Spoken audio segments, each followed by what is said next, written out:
когда вы хотите продавать такие вещи, вы должны понимать, что нельзя говорить, что вот возьмите продукт, он очень улучшит ваше здоровье. Кто поверит? Или классические, возьмите этот продукт, потому что такая его попробовала и все получилось. А кто этому поверит? Сейчас направо и налево можно сделать любое. Нужна какая-то заковыристая история. Чтобы придумывать такие истории, для этого нужно обучиться искусству общения, которое в том числе и предполагает очень большое знание всего, что происходит в мире. То есть разум нужно открыть мир, нужно быть очень любознательным. Не нужно читать постоянно в интернете всю эту мусорную буду, но все-таки нужно проглядывать в мир, что в нем происходит, и читать, например, те же самые журналы познавательные. Можно мужские глянцевые журналы читать, там очень много всяких историй, там Сноб, Эсквайр, GQ и так далее. Потому что для мужчин все-таки редакторы работают получше, чем для женщин. Поэтому, поскольку вы в основном представляете женскую половину, я вам всем советую, возьмите себя в руки и начинайте проглядывать мужские журналы.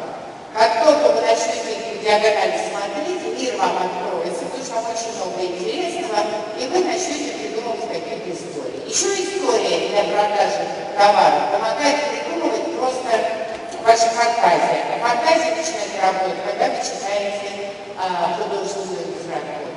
Недавно Якунин, буквально сегодня Апонин выпустил свою новую книгу «Новый путь». Пелевин буквально на днях тоже впервые опубликовал опять свой новый роман. Харуки Мураками, у нас прямо эта мания в России его обожает, написал тоже новый роман. У Бродского выпущена новый сборник Бродского, где собрана вся его проза, гениальная, причем хорошая.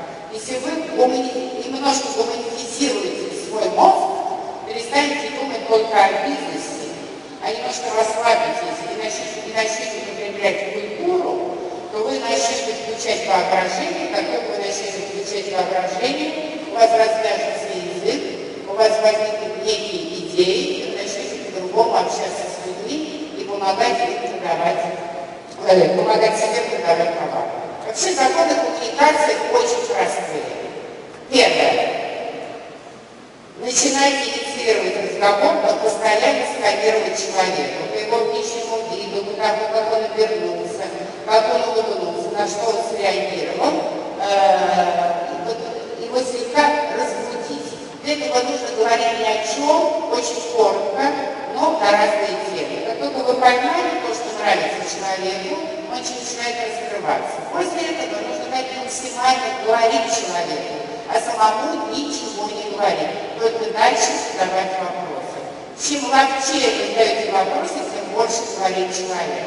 Чем больше человек искренне с вами общается, тем ближе вы становитесь ему, он начинает вам доверять. Как только человек вам начинает доверять, после этого он покупает у вас все, что вы ему предлагаете.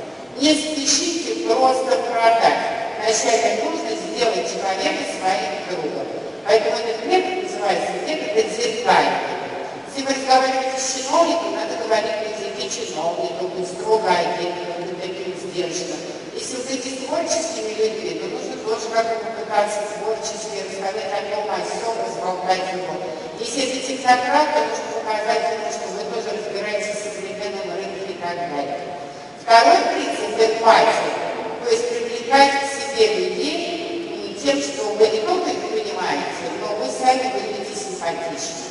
Поэтому в коммуникации самое главное выражение ваших глаз. Сегодня мне бьют софиты, поэтому очевидно для затерпения.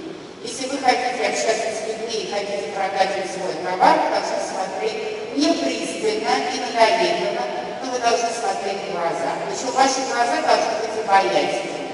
Чтобы они были обаятельными, даже если вы ненавидите людей, и ненавидите того человека, которому вы хотите что-то продать, существует два способа. Первый способ – надо расслабить челюсть. Особенно у мужчин, она у нас все время дрожат, потому что времена непростые, мужчинам у нас тяжело, а у женщин дрожат по жизни, потому что жизнь тяжелая. Как расслабить челюсть? Я биолог и одновременно фотограф, который фотографирует модели, то есть у него бывает ситуация, приходит модель, она красивая, надо фотографировать на обложку, но ее бросил любимый, да? Она невменяемая, у нее тяжелое лицо, и ничего не получается. А он биолог по первой профессии. Он сказал: Ира, человечество в теле есть две точки, которые одновременно зажать невозможно. Вы поняли, да? Зажмите жопу, челюсть расслабить. То есть, как только вам не нравится клиент, вам тошно от него, раз, челюсть расслабились, скулы потянули кончиком глаз, и у вас появляется обаятельное лицо.